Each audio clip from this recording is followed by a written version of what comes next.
Hello friends, வணக்கம். Welcome back to Happy Homemakers Kitchen. இன்னைக்கு அருமையான ஸ்ட்ராபெரி ஜெல்லி வீட்லயே எப்படி செய்யறதுன்னு பாப்போமா. கடைகள்ல சைனா கிராஸ் அலட்டி அகர்னு கிடைக்கும். இது வந்து வெஜிடேரியன் தாங்க, கடல் பாசி தான் இது. இதுல இப்போ ஒரு 5 கிராம் அளவுக்கு எடுத்துக்கலாம். இது 10 கிராம் பாக்கெட். ஸோ இதை ரஃபா நான் வந்து பாதி பிரிச்சு எடுத்துக்கிறேன்.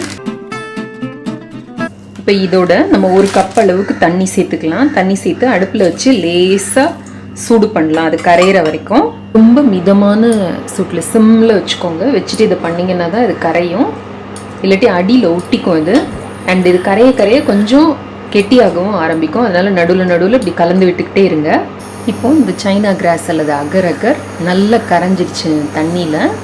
இப்போ இதில் வந்து ஒரு கப் அளவுக்கு ஸ்ட்ராபெரியை நல்லா அரைச்சி விழுதாக எடுத்து வச்சுருக்கேன். ஒரு 20லேருந்து 22 ஸ்ட்ராபெரி எடுத்திருக்கேன் நான் இதுக்கு.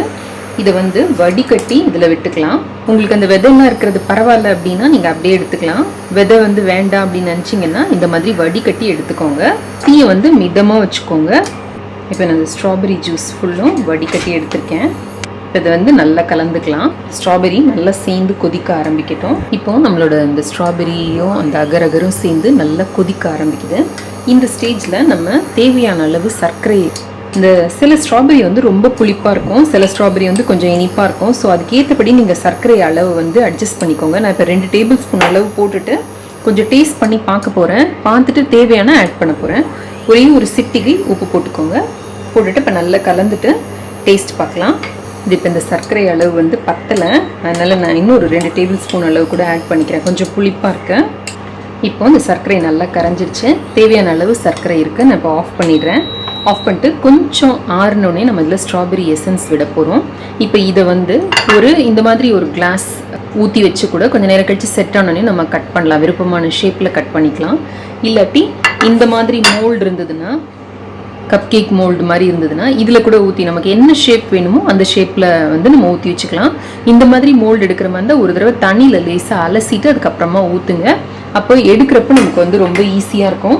இல்லை இந்த மாதிரி சாக்லேட் மோல்டில் கூட நீங்கள் வந்து ஊற்றி வச்சுக்கலாம். அழகாக குட்டி குட்டியாக நமக்கு ஜெல்லி கிடைக்கும். ஸோ நம்மளோட விருப்பம் எப்படி வேணால் பண்ணிக்கலாம். இப்போது இதில் நான் ஒரு 1/4 டீஸ்பூன் அளவுக்கு ஸ்ட்ராபெரி எசன்ஸ் கலந்துக்கிறேன்.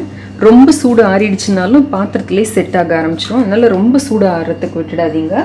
நல்லா மிக்ஸ் பண்ணிட்டு இப்போ நமக்கு எந்த பாத்திரத்தில் வேணுமோ நம்ம செட் பண்ணலாம். இதை இப்போ பொறுமையாக எடுத்து நம்ம இதை ஊற்றலாம்.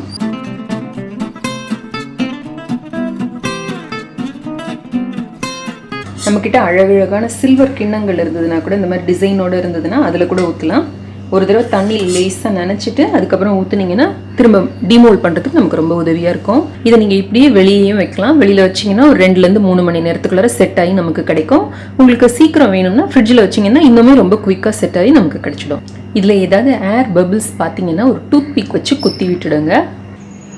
இப்போது நம்மளோட ஸ்ட்ராபெரி ஜெல்லி வந்து செட் ஆகி ரெடியாக இருக்குது.